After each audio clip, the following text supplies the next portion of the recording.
हम लोग श्रीमद् भागवतम के तीसरे स्कंद के 28वें अध्याय को आज शुरू करेंगे। पहला श्लोक है, इसका शीर्षक है भक्ति साधना के लिए भगवान कपिल के आदेश। तो उसका कथासार गौड़ीय भाष, जो कि शिला भक्ति सिद्धांत सरस्वती ठाकुर जी के द्वारा छपवाया गया था, शिला प्रभुपाद के गुरु महाराज, तो उसको वहाँ बांग्ला से अनुवाद करके रखा गया है। पर देख लेते हैं सारांश क्या है इसका, इस अध्याय का। 28वें अध्याय का कथासार इस अध्याय में ध्यान शोभित अष्टांग योग के वर्णन द्वारा सर्वोपाधि विनिर्मुक्त स्वरूप ज्ञान का विषय कीर्तित हुआ है। मतलब उस अष्टांग योग में जो भगवान के ऊपर ध्यान के द्वारा सुंदर लगता है, उसके द्वारा कैसे सारी उपाधियों से विशेष रूप से मुक्त हो करके जीव अपने स्वरूप का बोध करता है, उसका वर्णन किया गया है। ये बात बोल रहे हैं। और क्या कहा गया है? और विस्तृत रूप से सांख्य ज्ञान का वर्णन करके कपिल देव ने संक्षेपतः भक्ति की कथा कीर्तन की है। सांख्य ज्ञान का वर्णन किया है 2 अध्याय में, 26 और 27 में। अब यहाँ पर भक्ति के बारे में बताएंगे, भक्ति और योग के बारे में बताएंगे। कपिल देव ने देवहूति को स्वावलंबन योग का लक्षण वर्णन करके निर्मल योग समाहित चित्त में भगवान की अप्राकृत श्रीमूर्ति के ध्यान की कथा कीर्तन की। मतलब स्वावलंबन योग मतलब जिसमें अवलंबन आधार होता है। आपने सुना है ना, अवलंबन 2 प्रकार का होता है, प्रेम का आश्रय, प्रेम का विषय। तो यहाँ पर ध्यान के विषय हैं, विषय आलंबन है श्री कृष्ण या भगवान विष्णु।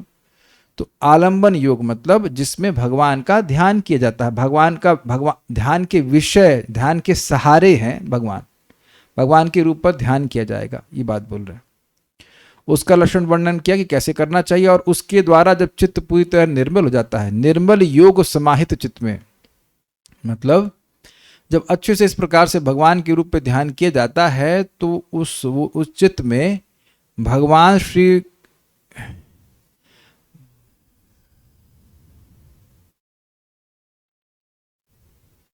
नहीं, ये कह रहे हैं कि वह योग जिसमें भगवान का ध्यान किया जाता है उसका लक्षण बताया। एक फिर कह रहे हैं कि चित्त जो निर्मल हो गया है उसमें भगवान के अप्राकृत श्रीमूर्ति का ध्यान कैसे करना है ये बताया। 2 बातें पे बताएं। एक योग के द्वारा जिसका चित्त, जो योग का लक्षण है, योग कैसे किया जाता है ये बताया, जिसमें भगवान विष्णु का ध्यान करते हैं वो बताया। वो डिटेल तो आगे हम पढ़ेंगे तब बताएंगे। उसके बाद कैसे निर्मल चित्त में भगवान के अप्राकृत रूप का ध्यान किया जाता है, कि भगवान के चरण का ध्यान करो, ये करो, वो करो, ये सब डिटेल बताएंगे। बेसिकली जो मैं समझ पा रहा हूँ वो ये है कि जनरल और डिटेल डिस्कशन बता रहा है। श्री हरि अपने भृत्य गणों पर, अपने सेवकों पर कृपा वितरण करने के लिए अपना जो नित्य स्वरूप विग्रह इस प्रपंच अर्थात इस जगत में प्रकाशित करते हैं, उस श्री मूर्ति का ध्यान ही कर्तव्य है। अर्थात किसी पत्ते का ध्यान, दीवार में किसी टूटे हुए स्थान का ध्यान, ये सब बेवकूफ़ी है। पॉइंट का ध्यान, अग्नि का ध्यान, ये सब करना फालतू बात है, ये सब करने की जरूरत नहीं है। एक भक्त हमको पूछे कि हमने उनको कोई दूसरा व्यक्ति मिल गया, कहा इस्कॉन में सख्य भाव, वात्सल्य भाव और माधुर्य भाव के बारे में नहीं अभ्यास कराते हैं, केवल दास्य भाव का अभ्यास कराते हैं। नहीं तो देखो इस्कॉन के भक्त सखी बन के क्यों नहीं घूमते हैं? तो मैंने उत्तर दिया, देखिए इस्कॉन में नौटंकी नहीं करवाते हैं। समझ रहे? नौटंकी लड़का है और वो सखी बन के घूम रहा है।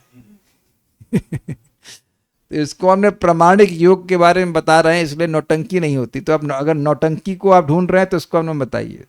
इस्कॉन इज नॉट फॉर नौटंकी, प्रामाणिक बात। भगवान ध्यान के कर्तव्य में फालतू की बात नहीं करनी। पहले भगवान के रक्त चरण का चिंतन करना होगा। रक्त चरण का मतलब भगवान के चरणों में लालिमा है।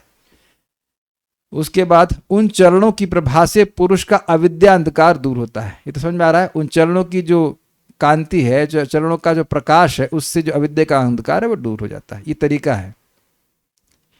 उन चरणों से सरिताओं में, नदियों में, सरिताओं का मतलब नदी में, श्रेष्ठ संसार ताप नाशिनी गंगा का उद्भव हुआ है।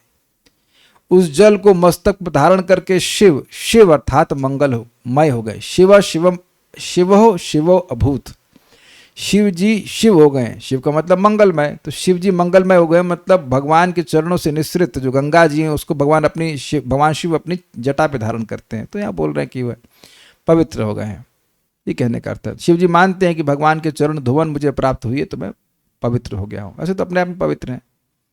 तो इस प्रकार से भगवान के चरणों का ध्यान करें। फिर भगवान के जानुद्वय, जानुद्वय काफ ना, काफ बोलते हैं काफ, नाभि हृद, नाभि तो समझ रहे हैं, नाभि हृद में नाभि सरोवर, उसी नाभि सरोवर से ब्रह्मा जी की उत्पत्ति हुई। लोकपाल गणों के आश्रय स्थल बाहु युगल, जो भगवान के बाहु हैं वो जितने लोकपाल गण इंद्र आदि उनका पालन करने वाले उनके आश्रय स्थान है। मतलब इन अंगों को देखे और स्मरण करे कि इनमें क्या गुण है। भगवान के दोनों बाहुओं को देखे तो देखे कि स्मरण करे कि अरे ये तो सभी लोकपालों का आश्रय स्थल है, जो सभी लोगों का पालन करने वाले, उनको भी आश्रय प्रदान करने वाले भगवान के बाहु युगल हैं। भगवान के चरण कैसे हैं भाई, इस चरण इतने पवित्र हैं कि इनसे पूरे जगत को पवित्र करने वाली गंगा जी प्रकट होती है। इस तरह से स्मरण करें। असंख्य तेजशाली चक्र और श्वेत वर्ण शंख, कंठ देश की वनमाला भगवान जो पहनते हैं, जीव के, ये समझ में नहीं आई, जीव के तत्व स्वरूप कौस्तुभ मणि, ये हमको समझ में नहीं आया। कौस्तुभ मणि समझ में आ रहा है, लेकिन जीव के तत्व स्वरूप कौस्तुभ मणि ये समझ में नहीं आया। आगे देखेंगे क्या होगा। और क्रमशः भगवान के अवलोकन यानी देखना, हास्य यानी हंसना और उच्च हास्य आदि का ध्यान करना चाहिए। भगवान थोड़ा हंस रहे हैं और कैसे तेज हंस रहे हैं, ये सब देखना चाहिए। इस प्रकार ध्यान के द्वारा हृदय आकाश में ज्ञान भास्कर उदित होने पर भक्ति योगी अपना प्रेम रसाप्लुत चित्त सर्वतो भाव से श्री भगवान को समर्पण कर देते हैं, तब उनका देहात्म अभिमान नहीं रहता। वही लैंग्वेज बड़ी तेज हुई, रुकिए। ध्यान के द्वारा हृदय रूपी आकाश में जो अविद्या रूपी बादल से ढका हुआ था, उसमें ज्ञान रूपी भास्कर, भास्कर मतलब सूर्य, तो अपना संबंध की अनुभूति, भगवान के दिव्य स्वरूप की अनुभूति, सब ज्ञान है, वो ज्ञान उदित होने लगता है। और उससे भक्ति योगी उसका प्रेम जो है, वो प्रेम जो हृदय जो है वो प्रेम रस से आप्लुत अर्थात भर जाता है, और उस हृदय को हर प्रकार से वह श्री भगवान को समर्पण कर देता है। तो उसमें कोई देह का आत्माभिमान नहीं रहता, देह में आत्मबुद्धि नहीं रह जाती। ये बोल रहे हैं, सिंपल लैंग्वेज है। अब एक इंटरेस्टिंग बात है, जिस प्रकार अग्नि चिंगारियों से युक्त जलती हुई लकड़ी और अपने आप उठते धुएं के साथ एक जैसी प्रतीत होती है। जैसे आप कहीं अग्नि को जलता हुआ देखते, जैसे होलिका दहन होता है, हाँ अग्नि जल रही है, तो अग्नि जल रही है लेकिन वहां लकड़ी भी है, अग्नि भी है और धुआं भी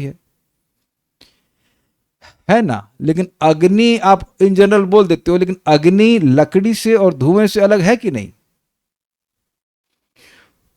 तो वही बात बोल रहे हैं, एक साथ प्रतीत होती है, फिर भी वास्तव में दोनों ही अग्नि से पृथक हैं। उसी प्रकार भूत मतलब पंचमहाभूत, इंद्रियां, अंतःकरण और जीवात्मा से अपने विशिष्ट स्वरूप वाले भगवान नित्य पृथक हैं। यद्यपि भगवान जीवात्मा के साथ रहते हैं, उसके अंतःकरण में ही रहते हैं, लेकिन भगवान जीवात्मा से और अन्य पदार्थों से वैसे ही अलग हैं जैसे अग्नि लकड़ी से और धुएं से अलग है, यद्यपि उनके साथ ही रहती है। ठीक है ना, ये सब बातें आएंगी। क्योंकि कुछ लोग कहते हैं हमें अपने पे ध्यान करना चाहिए। नहीं, अपने पे ध्यान नहीं करना, आपको भगवान पे ध्यान करना है। उसे कहते हैं अहंग्रोपासना, खुद ही को भगवान मान बैठे हुए। जैसे लोग सूक्ष्म भूत समूह को महाभूत स्वरूप में अवस्थित अनुभव कर सकते हैं, उसी प्रकार भक्ति योगी भी सर्वभूत में परमात्मा और परमात्मा में सर्वभूत अवस्थित दर्शन करके आत्म प्रसाद प्राप्त करते हैं। ये क्या बोले, बड़ा मजेदार बात है। देखिए, पृथ्वी में गंध है कि नहीं, और गंध में पृथ्वी है कि नहीं? गंध में पृथ्वी कैसे है? देखिए, पृथ्वी में गंध है, समझ में आ रहा है ना आपको, लेकिन गंध ही तो पृथ्वी का कारण है। गंध से तो पृथ्वी आती है, तो गंध में पृथ्वी को देखना और पृथ्वी में गंध को देखना।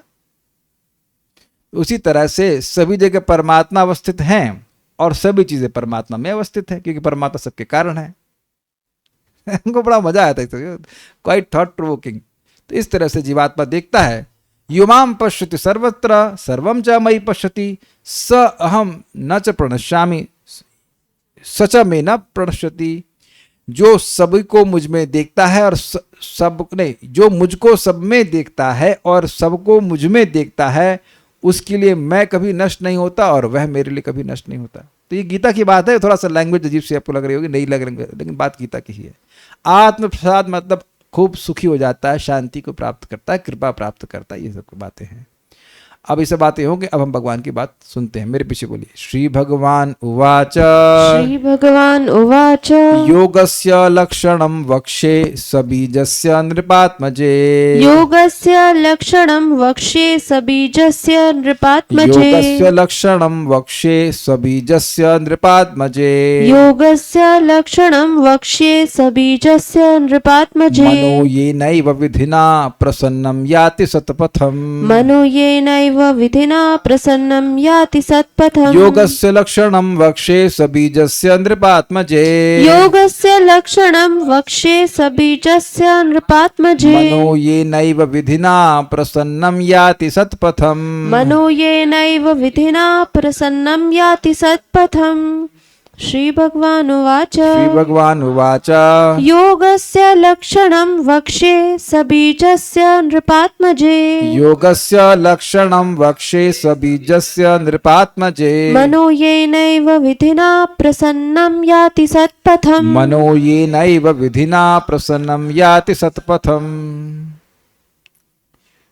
भगवान ने कहा, हे माता, हे राजपुत्री, अब मैं आपको योग विधि बताऊंगा जिसका उद्देश्य मन को केंद्रित करना है।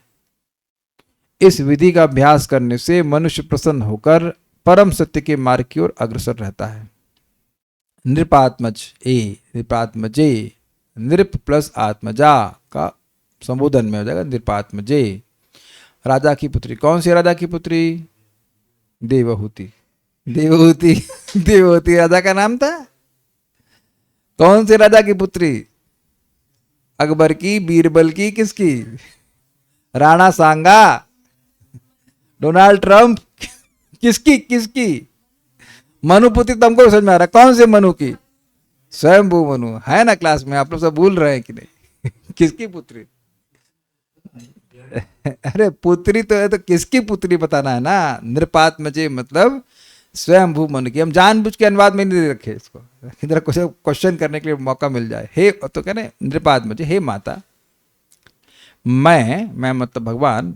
ध्यान देना चाहूंगा कि पिछले अध्याय की अंत में कोई प्रश्न नहीं करी हैं, तो भगवान वहीं से शुरू कर रहे हैं। बोले थे ना कि सिद्धियों से जब योगी का मन आकर्षित नहीं होता है तब उसको मेरी तरफ असीमित गति प्राप्त होती है। तो उसके बाद आगे ही बोलना शुरू कर रहे हैं, कोई प्रश्न बीच में नहीं आया।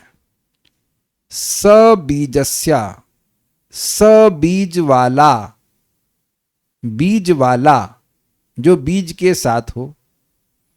तो देखिए बड़ा स्पष्ट है, श्रीला मध्वाचार्य जी ने टीका करी इस पर कि बीज हैं भगवान विष्णु। आपने गीता में कोई श्लोक सुना है जिसमें बीज शब्द आता है? अहम बीज प्रजापति नहीं, अहम बीज प्रजापिता। ओके, अब शुरुआत तो पकड़ लिया। और ये नहीं, एक और, ये भी सही है लेकिन और, अहम सर्वस्व प्रभाव भी ठीक है, लेकिन बीज शब्द सही बोल रहे हैं आप, वो भी बीज को सूचित करता है। और वेरी गुड, बीजो हम सर्वभूतानाम, बीयम माम क्या होता है? बीजो हम सर्वभूतानाम विद्धि पार्थ बृहस्पति, ऐसे कर नहीं विद्धि पार्थ बोल रहा हूं, लेकिन बृहस्पति नहीं, विद्धि पार्थ कुछ और है। लेकिन बीजो हम सर्वभूतानाम, सभी जीवों का मैं बीज हूं। तो सबीज का मतलब क्या हुआ? स श्री कृष्ण, कृष्ण के साथ, विष्णु के साथ। बीजो हम सर्वभूतानाम, सभी जीवों का बीज मैं हूं। तो बीज मतलब कृष्ण। तो सबीज मतलब सबीजस्य योगस्य, मतलब जो योग भगवान कृष्ण या भगवान विष्णु पर ध्यान के साथ है।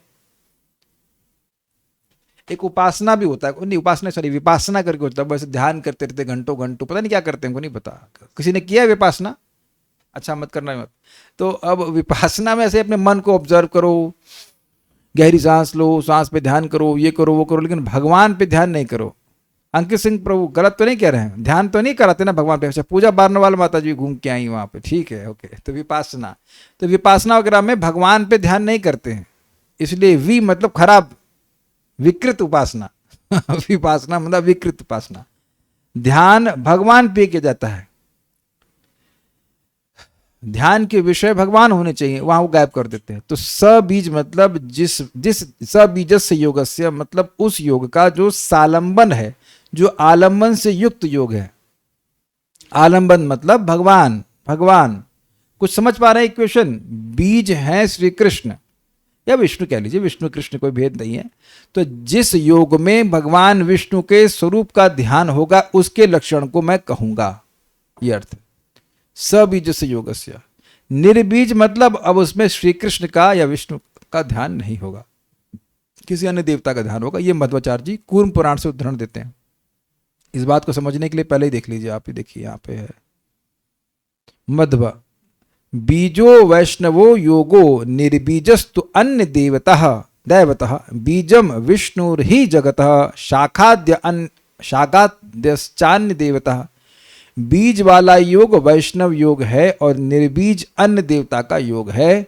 विष्णु ही जगत के बीज हैं और शाखा आदि अन्य देवता हैं। समझ में आ गया? तो ये प्रमाण दे दिया कि जैसे बोला सबीजस्य योगस्य, अर्थात मैं वैष्णव योग का वर्णन करूंगा। इसीलिए प्रभुपाद ने अनुवाद किया है सबीजस्य मतलब प्रामाणिक। वही योग प्रामाणिक है। योग मतलब इंद्रियों को भगवान की सेवा में लगाना। तो अब जब भगवान का ध्यान ही नहीं कर रहे हो तो फिर वो प्रामाणिक कैसे हुआ? कोई भी योग पद्धति जिसमें भगवान का ध्यान नहीं है वो अप्रामाणिक है। Is it all okay? तो यहां पे सबीजस्य मतलब सालंबन, आलंबन के साथ जो योग है उसका लक्षण कहूंगा, ये बात कह रहे हैं। क्या नहीं समझ में आ रहा है? ऐसे मुंह बनाते आ रहे हैं आप। अरे सबीज मतलब सा आलंबन। आलंबन कौन होता है? कृष्ण है, विष्णु है, विष्णु भी है, कृष्ण है। तो वैसे योग का वर्णन करूंगा जिसमें कृष्ण है। हाँ, सेंटर मतलब योग ऑब्जेक्टिव विषय जो है वो कृष्ण है या विष्णु है। तीसरी बात बोल रहा है। ये बहुत जरूरी है क्योंकि देखिए आजकल जितने भी योगा टीचर घूम रहे हैं वो भगवान का ध्यान नहीं करते। यहां तक कि ये भी नहीं है कि अगर अनुलोम विलोम प्राणायाम करा रहे हो तो बैकग्राउंड में हरे कृष्ण मंत्र चला दो। वो मैंने जिनसे सीखा था अभी प्राणायाम और सब, तो वो अद्वैतवादी गाना बजाते हैं गाना बजाएंगे तो वो भी अद्वैतवाद वाला, मुझ में लीन हो जाओ, नष्ट कर दो। ये क्या है? और बेवकूफ लोग जो अन्य, उनको तो मतलब ही नहीं है। हमने तो सीखने के लिए सीख लिया, बट वो जो बजा रहा है उसको भी पता नहीं वो क्या बोल रहा है उसमें। तो ये एक इंटरेस्टिंग बात है कि योग में लोग योग के लक्षण जानते नहीं है, वास्तविक योग के लक्षण। तो लोग इसी प्रकार से उनको चूरन बेचते हैं उनको चूरन चटा देते हैं कि तुमको योग करा रहे हैं। लेकिन योग किस लिए कराते हैं? देह ठीक हो जाए ताकि खा पी सको, बस इसीलिए। तो ये लक्षण नहीं है। आप देख लो किसी योग पद्धति में भगवान विष्णु के चरणों का ध्यान करने के बारे में बताते हो आजकल? नहीं।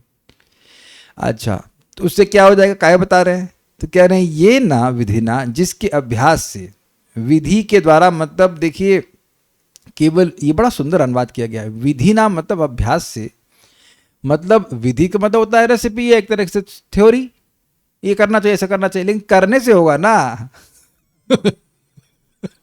विधि मालूम चल कर ये करा ही नहीं तो कुछ होने वाला है? क्यों भाई? विधि मालूम हो कि दवा ऐसे खानी है, सुबह इतने बजे खानी है, 4 बजे खानी है, 5 बजे खानी, खाएंगे तब ना कुछ होगा प्रोजेक्ट याद आ गया, दवा खानी, ठीक है, तो खाना पड़ेगा ना। इसलिए कह रहे विधि ना मतलब अभ्यास से ही, जिसके अभ्यास से ही, इसका अर्थ है मतलब अभ्यास करेगा तो अपने आप ही हो जाएगा। अभ्यास से ही, बस उसी से अभ्यास से हुई। समझ पा रहे हैं इस शब्द को? अभ्यास से ही, उसके अभ्यास से, और कुछ करना नहीं पड़ेगा, उसके अभ्यास से ही मनः प्रसन्नम, चित्त संतुष्ट होकर, और प्रसन्न का अर्थ पवित्र भी होता है। मन की, जब मन जितना विषय भोग का चिंतन करता है वो उतना और अतृप्त और असंतुष्ट हो जाता है। तो कहने कि इस सबीज योग का लक्षण बताऊंगा जिसके द्वारा, जिससे सबीज योग का अभ्यास करने मात्र से ही मन प्रसन्न हो जाता है। और सतपथम याति, बहुत अच्छा अर्थ है। सतपथ, सत मतलब सत मतलब शाश्वत, सत मतलब भगवान, सत मतलब भगवान के भक्त। सतभाव सद्भावे साधुभावे च सत इत प्रयोजते। सत शब्द का अर्थ भगवान के लिए और भगवान के भक्त के लिए होता है। सत्संग, सताम इत्यादि। तो सतपथ मतलब सन्मार्ग में, भगवान के मार्ग में याति यानी प्रवृत्त होता है। This is very very nice, this is extremely nice statements. हम लोगों ने पिछले अध्याय में सुना था असतपथी, मन जो है वो प्राय असत के मार्ग में जाता है, भोगों में जाता है, स्वाभाविक उसकी प्रवृत्ति होती है। लेकिन अब इस योग के अभ्यास से मन को सुख मिलने लगेगा, तो मन को जहां सुख मिलने लगता है मन वहां अपने आप जाने लगता है। ये बात है समझने वाली। तो इस योग के अभ्यास से मन को इतना सुख मिलेगा कि मन असत पथ पे नहीं जाकर के बार बार इसी पथ पर, भगवान के पथ पर ही जाएगा। अब जब मन भगवान में जाएगा तो फिर आप भी भगवान के पास चले जाओ। अंतकाले च मामेव स्मरण मुक्त्वा कलेवरम स याति पर, अंतकाले च मामेव स्मरण मुक्त्वा कलेवरम यह प्रयाति तजम देहम स याति परमाम गतिम। तो इस प्रकार से अंतकाल में जो मेरा स्मरण करेगा और देह त्यागेगा तो मेरे पास चला जाएगा, इसमें कोई संशय नहीं है। बहुत सुंदर बात है। तो ये बड़ी सुंदर बात बता रहे हैं कि इस योग के अभ्यास से मन पवित्र हो जाएगा, प्रसन्न हो जाएगा, पवित्र हो जाएगा, और पवित्र मन कहाँ जाएगा? भगवान की तरफ जाएगा, सन्मार्ग पे जाएगा। ये बहुत अच्छी बात है। आप देखिए कि भगवान का नाम उच्चारण करने से पवित्रता आई है, इसलिए व्यक्ति सुबह उठना चाहता है, जब करना चाहता है, कथा सुनना चाहता है। और आप ये देख रहे हैं कि नेचुरली हो रहा है, कुछ हद तक नेचुरली हो रहा है। एटलीस्ट भक्तों की संगत में आना है, शाम क्लास सुनना है, और कोई ऑप्शन मन में नहीं आ रहा है, तो ये दिखा रहा है कि मन पवित्र हो रहा है। उम्मीद है कि ये बात कुछ लोग रिलेट भी कर पा रहे होंगे, क्योंकि इस समय एटलीस्ट हम सब लोग शाम के टाइम भगवान की बात करने के प्रति इच्छुक हो गए हैं। तो ये मन के पवित्र होने के लक्षण है। और मन में कुछ और आ रहा है कि इस समय और कुछ करना चाहिए, क्या ये सब क्लास वास सुनना है, तो अभी मन के ये कचरा सूचित कर रहा है कि मन में कचरापन है।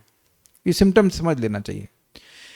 मन जितना दूषित होगा उतना वह भौतिक अर्थों को, भौतिक प्रयोजनों को महत्व देगा, उधर जाएगा, धावित होगा। और मन जितना पवित्र होता जाएगा उतना भगवान के प्रति आदर बुद्धि, भक्ति के प्रति आदर बुद्धि, कथा, सेवा, इन सब के प्रति उसकी आदर बुद्धि, उसका अफेक्शन, उसका अट्रैक्शन बढ़ता चला जाएगा। ये सिंपल सिस्टम है। भावार्थ दीपिका 28वें अध्याय में ध्यान से सुशोभित अष्टांग योग के द्वारा, मतलब जिस अष्टांग योग में भगवान का ध्यान होता है, उसे बड़ा सुंदर लगता है, उस अष्टांग योग के द्वारा सभी प्रकार की उपाधियों से रहित स्वरूप ज्ञान का वर्णन किया गया है। मतलब कैसे अष्टांग योग करके, भगवान पे ध्यान करके जीव को अपने स्वरूप का बोध हो जाएगा, ये वर्णन किया जाता है।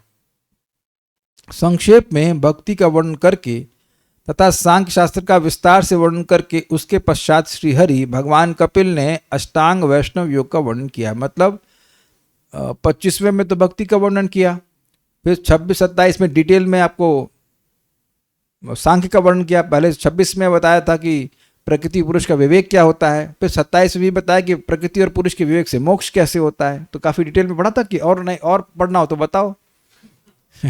काफी पढ़ लिया ना वेदवाद, और पढ़ना नहीं पढ़ना, ठीक है। तो काफी सांख्य पढ़ लिया आपने। अब यह कह रहे अष्टांग वैष्णव योग का वर्णन कर रहे हैं। अष्टांग योग नहीं, अष्टांग वैष्णव योग। एक्चुअली अष्टांग योग वैष्णव योग ही है। भगवान ने भगवत गीता में भी तो वर्णन किया है इसका। तो उसमें बोल रहे हैं ना, मत पर मुझ पे ध्यान करता है योगी। ये भगवान पे नहीं ध्यान करने की परंपरा तो अन्य लोगों ने शुरू की है, अन्यथा अष्टांग योग तो भगवान पे ही ध्यान करने का है। परमात्मा तो एक ही है ना, परमात्मा तो दूसरा कोई है नहीं भगवान विष्णु के अलावा, तो भगवान विष्णु पे ही ध्यान करना होता है। बात ये है। अच्छा, सबीज यानी सालंबन योग, ये सबको समझ में। आलंबन मतलब सपोर्ट, आश्रय, सपोर्ट। स मतलब सपोर्ट से युक्त। तो भगवान विष्णु ही ध्यान के विषय। अब एक बड़ी इंटरेस्टिंग बात है, भाई भगवान विष्णु ही क्यों? बड़ा रुचिकर बात है। देखिए बात यह है कि मन की एक बड़ी मजेदार बात है। मन भगवान के अलावा कहीं लग ही नहीं सकता, तो मन के एकमात्र आश्रय भगवान ही है। इस जगत में व्यक्ति कुछ भोग करता है, फिर त्याग देता है, फिर भोग करता है, फिर त्याग देता है, क्योंकि मन वहां स्थिर नहीं हो रहा है। तो भगवान ही मन के इस एक वास्तविक आश्रय हैं, या आलंबन है, सपोर्ट है, जहां मन टिक सकता है। और कोई देवता में लगाने का करेगा भी मन तो लगेगा नहीं। एक सिंपल चैलेंज है, आप में से बहुत से भक्त भक्ति में आने से पहले किसी न किसी देवता के बारे की पूजा जरूर करते रहेंगे। करते रहे थे कि नहीं? क्या आप उनकी इतनी बात सुनने के लिए इच्छुक थे कि सुबह 1 घंटा उस देवता के बारे में बात करना है और शाम को 1 घंटा देवता के बारे में बात करना है और 2 घंटा जब करना है, देवता को भोग लगा के खाना है? कौन किया है? जरा हाथ खड़ा करे, देखें कोई है क्या। दुर्गा जी की उपासना की होगे, ज्योति कश्यप माता जी, दो आप किसकी उपासना करते हैं? टाइप कीजिए और ये बताइए कि क्या आप सुबह, मान लीजिए शिव जी की पूजा करती तो सुबह शिव जी के बारे में 1 घंटा सुनना, शाम को 1 घंटा सुनना, फिर 2 घंटा जप करना करती थी? ऐसे हाथ खड़ा करती? धरना देने आई है क्या आप? विधानसभा धरना देना तो विधानसभा में जाके दीजिए, लखनऊ में है, यहाँ मत दीजिए। जरा विचार कीजिए कि हम प्रश्न क्या कर रहे हैं। एटलीस्ट 4 आवर शिव जी की उपासना करती तो समझ में गया, हमारा तुक्का सही था। लेकिन बात यह है कि शिव जी की कितना कथा सुनती थी आप कहीं दिखाओ ऐसा, कहीं दिखा दीजिए कि सुबह 1 घंटा, शाम को 1 घंटा, फिर उसके बाद 2 घंटा जब भी करे। ऐसा नहीं हो सकता है, ऐसा नहीं होता है। शिव जी के उपासक आप नहीं है, आप तो अच्छे व्यक्ति हैं, लेकिन वो देखा था आपने, वृकासुर गर्दन काट काट कर डाल रहा है, मांस काट काट के डाल रहा है, और जब शिव जी प्रकट हो गए तो उनकी पत्नी को छीनना चाहता है। रावण की स्थिति देख लीजिए, वो भी पार्वती जी को हड़पना चाहता था। तो आप देख सकते हैं कि इस प्रकार से कोई प्रेम नहीं होता है, क्योंकि हो ही नहीं सकता ना, हो ही नहीं सकता। किसी भी देवता में मन स्थिर नहीं हो सकता है। मन केवल और केवल भगवान में स्थिर हो सकता है। कह रहे शिव पुराण पढ़ते थे और जब कभी कभी करते थे, लेकिन यहां तो रोज कर रहे हैं ना, कि कभी कभी कर रही हैं। तो आप देख, ये ऐसा नहीं मैं अपना मत बता रहा हूं, इट्स वेरी नाइस वे। मन केवल भगवान में ही लगेगा, कि जो मन को सुख मिलना है वो भगवान के चरणों से ही प्राप्त हो सकता है, ये बात है। तो आलम्बन जो है, वास्तविक आलम्बन भगवान ही। प्रसन्न मन, अर्थात प्रसन्न मन परमात्मा के मार्ग में प्रवृत्त होता है, भगवान श्री कृष्ण के चरणों में जाता है। सारार्थ दर्शनी, इस 28वें अध्याय में योगी जिससे अनायास मुक्ति प्राप्त कर सके, अनायास मतलब बिना प्रयास के मुक्ति मिल जाए, ध्यान कर रहा है भगवान का और मुक्ति अपने आप मिल रही है। मुक्ति का ध्यान नहीं कर रहा है, ध्यान कर रहा है भगवान का। जैसे गेहूं उगाते हैं तो ध्यान गेहूं का होता है, गेहूं बो रहे हैं तो उससे गेहूं उगता है, गेहूं पे ध्यान रहता है कितनी फसल आएगी, लेकिन फूस बोलेंगे, क्या बोलेंगे उसकी, भूसा अपने आप मिलता है बिना प्रयास के, ये अर्थ है। तो कह रहे भगवान पे ध्यान कर रहा है, मोक्ष अपने आप मिल जाएगा। उसके निमित्त उसके लिए अष्टांग युक्त योग का ध्यान विस्तृत करके वर्णित किया गया है, डिटेल में वर्णन किया गया, कोई करना चाहे तो कर सकता है। ईश्वर यानी भगवान कपिल देव इस प्रकार अपनी भक्ति का उपदेश देने के पश्चात भक्ति युक्त सांख्य की कथा कहकर अब भक्ति मिश्र अष्टांग योग कहना आरंभ कर रहे हैं। मतलब अष्टांग योग होगा उसमें, लेकिन भक्ति भी होगी। सबीजस्य अर्थात सावलंबन अर्थात सकारण भगवत भक्ति योग का लक्षण अभी वर्णन कर रहा हूं। तो सबीज की व्याख्या भी हो जा रही है। बीजो वैष्णवो योगो, मेरे पीछे बोलिए, बीजो वैष्णवो योगो निर्बीजस्तु अन्य दैवतः, निर्बीजस्तु अन्य दैवतः, बीजम विष्णुर्हि जगतः, बीजम विष्णुर्हि जगतः, शाखाद्यश्चान्य देवताः, शाखाद्यश्चान्य देवताः। कौर में अर्थात कूर्म पुराण में वर्णन किया गया। मध्वाचार्य जी का कमेंट है। बीज वाला योग वैष्णव योग है और निर्बीज अन्य देवता का योग है। विष्णु ही जगत के बीज हैं और शाखादि अन्य देवता हैं। तो बीज वाला योग मतलब जो विष्णु पे ध्यान वाला योग है, ध्यान लक्षण, विष्णु ध्यान लक्षण योग है। इति कूर्म पुराण में लिखा गया। तात्पर्य, इस अध्याय में भगवान कपिल देव द्वारा बताई गई योग विधि प्रामाणिक एवं आदर्श है, अतः इन आदेशों का अत्यंत सावधानी के साथ पालन करना चाहिए। सबसे पहले भगवान कहते हैं कि योगाभ्यास से मनुष्य परम सत्य अर्थात परम पुरुषोत्तम भगवान को समझने की दिशा में प्रगति कर सकता है। पिछले अध्याय में स्पष्ट बताया गया कि योग का अभिष्ट कोई आश्चर्यजनक योग शक्ति प्राप्त करना नहीं है। वो आखिरी श्लोक में बताया था 3.27.30 में। मनुष्य को ऐसी योग शक्ति के प्रति आकृष्ट नहीं होना चाहिए, अपितु भगवान को समझने के मार्ग का क्रमशः साक्षात्कार प्राप्त करना चाहिए। पॉइंट इज कि योग का अभ्यास करने से व्यक्ति को सिद्धि मिलेगी, उधर ध्यान न देकर भगवान से अपने संबंध को समझने का प्रयास करना चाहिए। ये योग का उद्देश्य है, प्रामाणिक योग का उद्देश्य है। इसकी पुष्टि भगवत गीता में भी हुई है, जिसके 6ठे अध्याय के अंतिम श्लोक में कहा गया है कि सबसे बड़ा योगी वह है जो अपने अंतःकरण में निरंतर कृष्ण के बारे में ही सोचता रहता है, या जो कृष्ण भावना भावित है। योगी नाम अपि सर्वेषाम मद गते न अंतरात्मना श्रद्धावान भजते युमाम समय युक्त तमोमतः। यहाँ उल्लेख हुआ है कि योग विधि का पालन करने से मनुष्य प्रफुल्लित रह सकता है, सुखी रह सकता है। यानी कि वास्तविक रूप से जो योगी है वह दुखी नहीं हो सकता है। क्या आप बोल रहे हैं? Can you please go little slow? अच्छा भाई, हमें तो इजी लग रहा था इसलिए हम थोड़ा फास्ट जा रहे थे। यहां उल्लेख हुआ है कि योग विधि का पालन करने से मनुष्य प्रफुल्लित रह सकता है। तो कहने का मतलब है कि आप भजन कर रहे हैं, मुंह लटका हुआ है, जॉब नहीं मिला, रोटी नहीं मिली, चावल तो मिला ना तो अब इसी में अगर मर रहा है व्यक्ति तो अभी योगी नहीं हुआ। ऑब्वियसली रोटी का ध्यान रखना चाहिए, रोटी मिल जानी चाहिए, लेकिन वास्तविक योगी को देखो, एक बात समझो आप, जो वास्तविक योगी है वो भगवान पर आश्रित रहता है, मस्त रहता है। तो इस प्रकार से अगर आप अभी मुंह, आपको मतलब कोई भी व्यक्ति मुंह लटकाया हुआ है तो अभी योगी बनने में टाइम लगेगा। आप देखेंगे इस जगत में लोग ऐसे ही रहते हैं, कांस्टेंट टेंशन उनको रहेगी, क्या हो गया, अच्छा ये हो गया, अच्छा वो हो गया। सुबह उठते ही उनको टेंशन, ऐसे लग रहा है कि अब जगत का सारा भार संकर्षण देव उन्हीं को दे दिए कि भैया हमसे नहीं उठ रहा है आप थोड़ा उठा लीजिए, हमारे सारे फन इंगेज हो गए हैं, तो इस वाले ब्रह्मांड का भार हमसे नहीं उठ रहा है।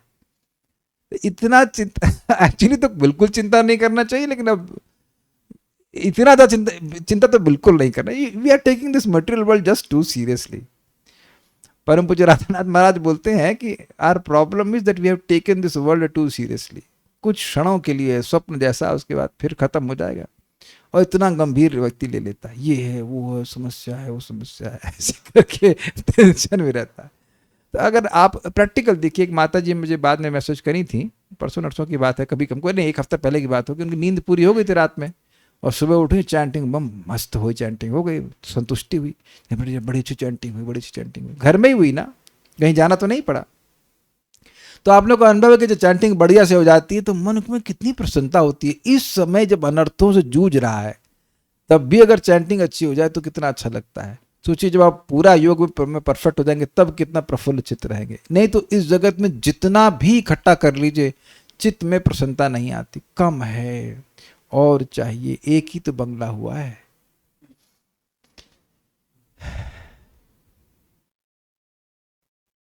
एक व्यक्ति हमको बोल रहे थे कि हमारा मकान हम 1800 गज में बनाए हैं। अब मैं कुछ बोला नहीं, तो उत्तर बहुत सिंपल है, तो हम 50 गज में रहते हैं। एक्चुअली ये भी गलत बोले, 50 गज में भी नहीं रहते, एक रूम में रहते हैं 50 गज तो बहुत हो गया, ये कितना गज होगा हमको पता नहीं, ये 10 बाय 10 का रूम। 1800 गज में बनाओ चाहे 18 करोड़ गज में बनाओ, रहोगे तो आप 3 बाय 6 के स्पेस में ही ना, बैठोगे 2 बाय 2 में, लेटोगे 3 बाय 6 में, तब तो टाइम बर्बादी है ना। काले कृष्ण प्रभु संतुष्ट नहीं हो रहे हैं। देखिए हम तो 12 एकड़ में रह चुके हैं। जब गौशाला के इंचार्ज था तो 12 एकड़ का संपत्ति थी, अगर कह लीजिए, खाली मान्यता की बात है। 4-5 साल तो उसके इंचार्ज रह चुके हैं। कम से कम 200 गैया थी, 200 नहीं ज्यादा है ना, 300-400 गैया थी। तब से क्या सुख मिल जाता है, क्या मिल जाता है भाई। और 23 लड़के थे हमारे, अगर इंचार्ज हम मान लिया जाए कि हम इंचार्ज हैं, 23 ब्रह्मचारी, तो 23 ब्रह्मचारी बढ़िया, फर्स्ट क्लास। करना मत प्रभु 1000 लोगों को रोटी खिलाते थे, मिनिमम 1000 तो नॉर्मल ना, 1000 तो नॉर्मल था तब। तो कहने का मतलब ये है कि इस तरह की बातें करना, 1800 गज और ये तो एक मन में एक भक्त के मन में प्रश्न, तो की बहुत बड़ी उपलब्धि कर ली आप, यही उपलब्धि है, और उसमें से कितना लेके चले जाओगे। तो खैर पॉइंट ये है कि जो योगी है वो इन सब चीजों में नहीं पड़ता है, वो जान रहा है वो इस भगवान ने नियम बना रखा है, जहां जाएंगे वहां आश्रय मिल ही जाएगा, न मिला हो तो बताइए। क्यों कृष्ण पाद प्रभु, कभी नहीं मिला है आपको?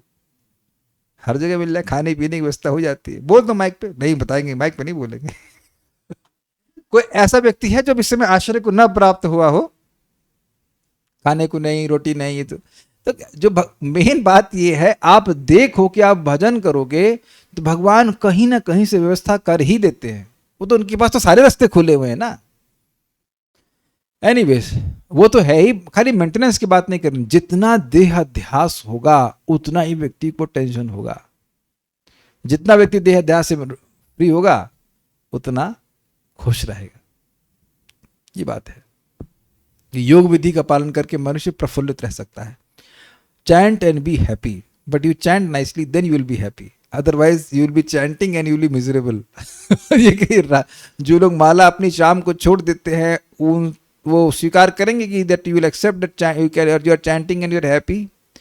जो लोग अपनी माला को शाम को छोड़ते हैं, अगर उनसे कोई कहे कि you chant and be happy आप लोगों के संग हुआ, तो आप क्या बोलेंगे? हाँ ऐसा तो हुआ ना, कोई तो हाथ खड़ा करो, अरे कोई तो समर्थन करो, अरे कोई, कमलेश प्रभु आप तो समर्थन कीजिए कम से कम शाम को, यार are you chanting and being happy? नहीं, कमलेश प्रभु नहीं मान रहे। तो आप जान रहे कि माला को अगर आपने शाम को छोड़ दिया तो you will not be happy when chanting. है ना सबका समर्थन? तो योग का अभ्यास सुबह कीजिए, फिर आप देखेंगे you will be chanting and will be happy. At least we can see that we are happy, we get happy. भगवान कपिल जो योग के महान अधिकारी हैं, क्योंकि वो भगवान हैं, यहाँ पर योग पद्धति की व्याख्या प्रस्तुत करते हैं, जिसे अष्टांग योग कहते हैं, जिसमें 8 विभिन्न अभ्यास सम्मिलित हैं। ये हैं और ये सब क्रम में है। यम मतलब कुछ चीज़ें नहीं करना, नियम मतलब कुछ करना, आसन मतलब आसन में बैठना, प्राणायाम यानी कि प्राणों को कंट्रोल करना, प्रत्याहार मतलब इंद्रिय विषयों से अपने मन को खींचना, बैक करना, धारणा, धारणा का मतलब होता है जो हमने सुना है, धारणा का मतलब होता है भगवान के रूप की धारणा करना, फोकस करना, और ध्यान उसका नेक्स्ट स्टेज, और अब समाधि। ऐसा जो मैंने सुना है, मैं गलत हो सकता हूँ, धारणा में 4 सेकंड के लिए मन भगवान में लगता है, ऐसा कुछ है, और ध्यान में कुछ और आ गया। समाधि में मिनिमम 24 मिनट के लिए भगवान में ध्यान लग जाए तो उसको समाधि कहते हैं। अब हम इसके बारे में, I may be wrong because details मैंने सर्च नहीं की, ऐसा कुछ है। अभ्यास की अब डिटेल में अगर आएगा तो भगवान बताएंगे ही। अभ्यास की इन समस्त अवस्थाओं से मनुष्य को भगवान विष्णु का साक्षात्कार करना होता है, जो समस्त योग का लक्ष्य है। ऐसी तथाकथित योग पद्धतियां हैं जिनमें मन को शून्य पर या निराकार पर केंद्रित किया जाना होता है, किंतु प्रामाणिक योग पद्धति में इसको मान्यता प्राप्त नहीं है, जैसा कि कपिल देव बताते हैं। मतलब मन को आप खाली नहीं कर सकते। जिनका मन खाली है अच्छे विचारों से, वो इस बात को स्वीकार करते हैं कि मन को खाली किया सकता है। हमारा जो बेवकूफ़ हैं वो मानते हैं कि मन को खाली कर सकते हैं। अब मैं कुछ नहीं सोच रहा हूँ। अच्छा, कुछ नहीं सोच रहे आप? Very good. क्या सोच रहे हैं? कि मैं कुछ नहीं सोच रहा हूँ। ये वो सोच रहे हैं। ए बेवकूफ़ हैं लोग।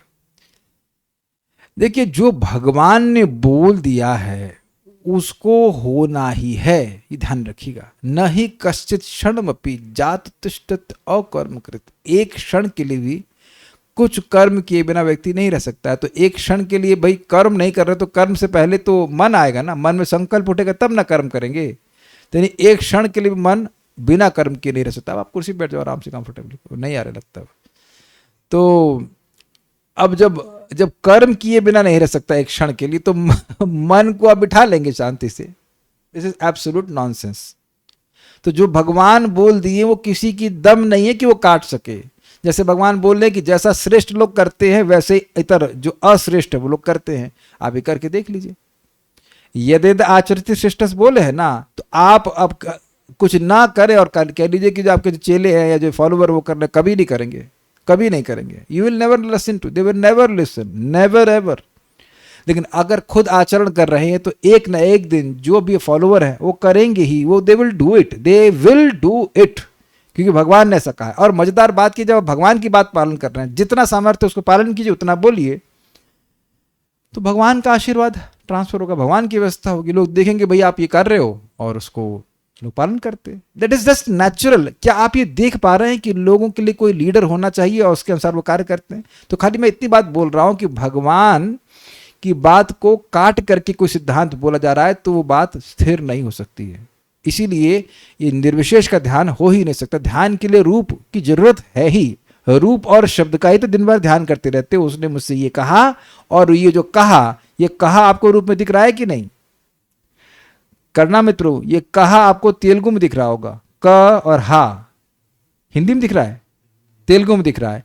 और कृष्ण श्री कृष्ण उपाध्याय दास प्रभु जी आपको कहा किस रूप में दिख रहा है? क और हा हिंदी में। करना क्या नाम है, काले कृष्ण प्रभु आपको बंगला में दिख रहा है, हिंदी में दिख रहा है। तुंग विद्या को इंग्लिश में दिख रहा है। अच्छा ये अंग्रेज हैं, ठीक है। और इंग्लैंड में पैदा हुई थी।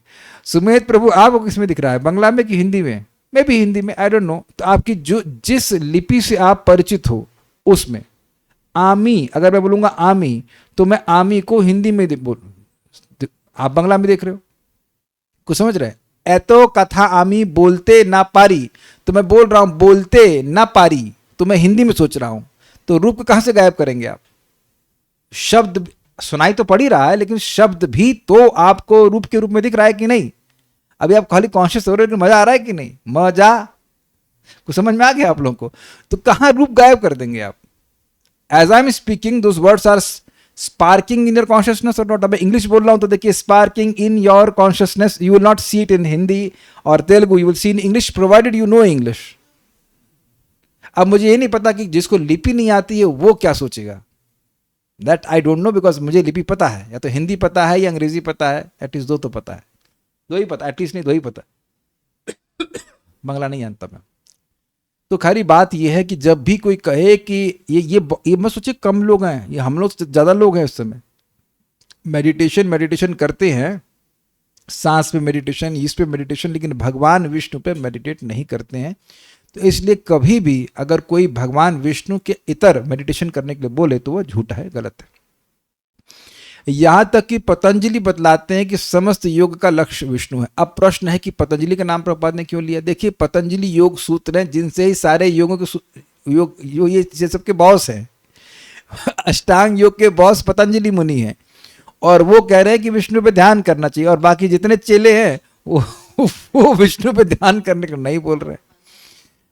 हाँ, पतंजलि सूत्र योग सूत्र कहते हैं। अतः अष्टांग योग वैष्णव विधि का एक अंग है, क्योंकि इसका चरम लक्ष्य विष्णु का साक्षात्कार है।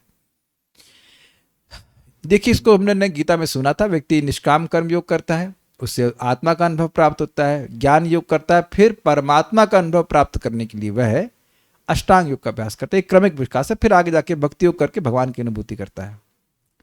योग की सफलता योग शक्ति प्राप्त करने में नहीं है, जिसकी भर्त्सना पिछले अध्याय में की गई है आखिरी श्लोक में, अपितु समस्त उपाधियों एवं स्वाभाविक स्थिति की परिस्थिति से मुक्त होना है। ये क्या है?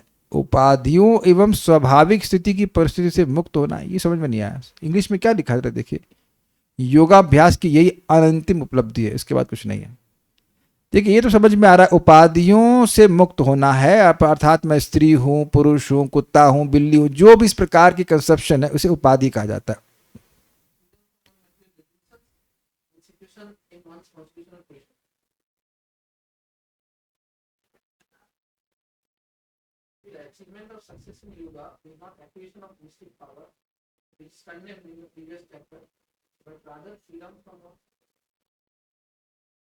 The achievement of success in yoga is not acquisition of mystic power, which is condemned in the previous chapter, but rather freedom from all material designation and situation in one's constitutional position.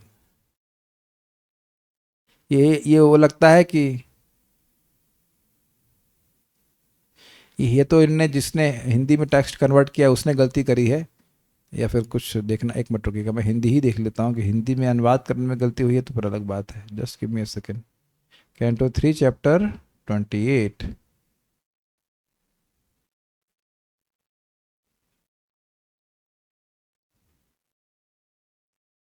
नहीं, गलती नहीं की है, ये पता नहीं क्या लिखा है। इसका मतलब बहुत सिंपल है, सभी भौतिक उपाधियों से मुक्त होना है और अपनी स्वाभाविक स्थिति में स्थित होना है, ये बात है। तो स्वाभाविक स्थिति है भगवान श्री कृष्ण के सेवक के रूप में। तो जब व्यक्ति भगवान विष्णु में ध्यान करेगा तो सारा ज्ञान नष्ट हो जाएगा और एक साथ होता है। जैसे अंधकार का नाश और प्रकाश की प्राप्ति एक साथ हो जाती है कि नहीं? ऐसे नहीं बोलना चाहिए, प्रकाश की प्राप्ति और अंधकार का नाश एक साथ होता है कि नहीं? उसी तरह से व्यक्ति अपनी स्वरूप में स्थित हो जाता है, भगवान पर ध्यान करने से उसका मन पवित्र हो जाता है, तो उपाधियां अपने आप नष्ट हो जाती है। देखिए एक बात सिंपल है, या तो आप स्वप्न देख रहे होंगे या आप जागृत होंगे। Do you agree? आप बीच में तो नहीं टंगे रह सकते हैं। उसी तरह से या तो कोई ना कोई आइडेंटिफिकेशन होना चाहिए, या तो ये आइडेंटिफिकेशन होगा कि मैं देह हूं, या फिर ये आइडेंटिफिकेशन होगा मैं श्री कृष्ण का सेवक हूं। तीसरा कोई मास्टर है ही नहीं। तो जैसे जैसे भगवान की सेवा व्यक्ति करता जाता है वैसे वैसे वह उपाधियों से मुक्त हो जाता है। आप देखेंगे, आप बहुत प्रैक्टिकल देखो, यहां इलेक्ट्रिकल इंजीनियर कौन है? ओके, यहां मैकेनिकल इंजीनियर कौन है? श्री कृष्ण उपाध्याय प्रभु। तो श्री कृष्ण उपाध्याय प्रभु ने हाथ नहीं खड़ा किया, नम्र भक्त हैं। यहां इनकम टैक्स ऑफिसर कौन है? तो पूजा मारवाल माता जी हंस रही हैं। तो आप हाथ जरूर खड़ा कर रही हैं, लेकिन क्या आप इनकम टैक्स ऑफिसर के रूप में आई हैं? यहाँ पर रेड मारने आई हैं? आप बात समझ रहे हैं कि नहीं समझ रहे हैं? आप विचार कीजिए, बड़ी अच्छी बात यहाँ पर आ रही है। आप सभी लोगों की अलग अलग योग्यता है, लेकिन आप उसको वैसे ही बाहर छोड़ करके आए जैसे हम लोग अपने घर से बाहर चप्पल छोड़ करके आते हैं।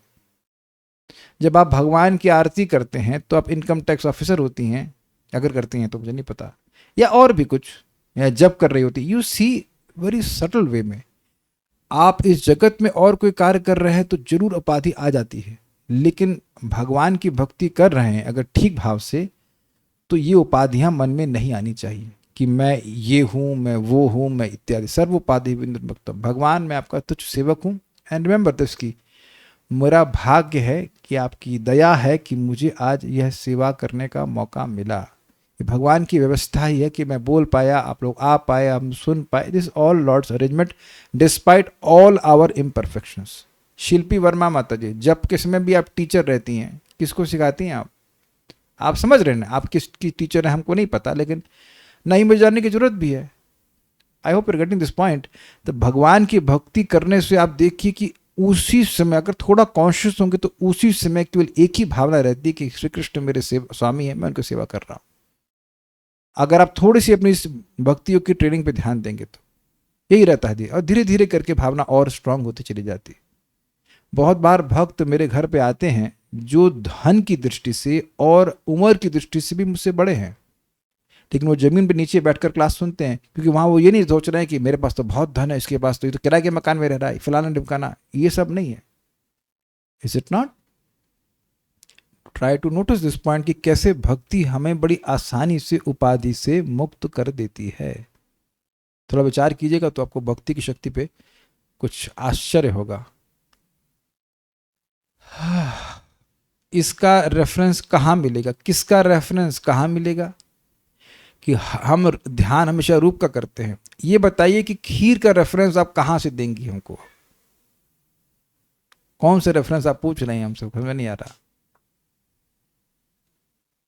अष्टांग योग वैष्णव विधि का एक अंग कैसे है, यह फिर से बता दीजिए। देखिए वैष्णव विधि में क्या करते हैं आप लोग?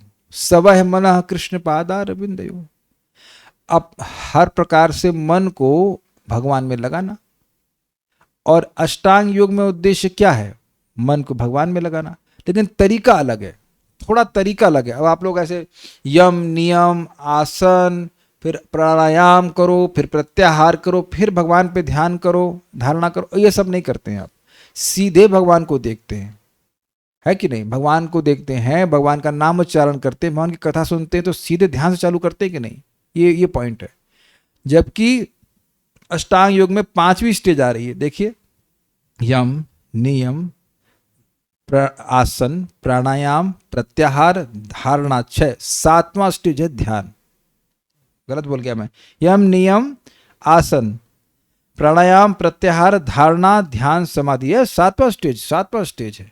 लेकिन भगवान की भक्ति में पहले से ध्यान पूर्वक जप करो हरे कृष्णा, तो आप देख लीजिए कि मन तुरंत, हमारा ध्यान जो है मन हरि नाम के द्वारा आकर्षित होता है।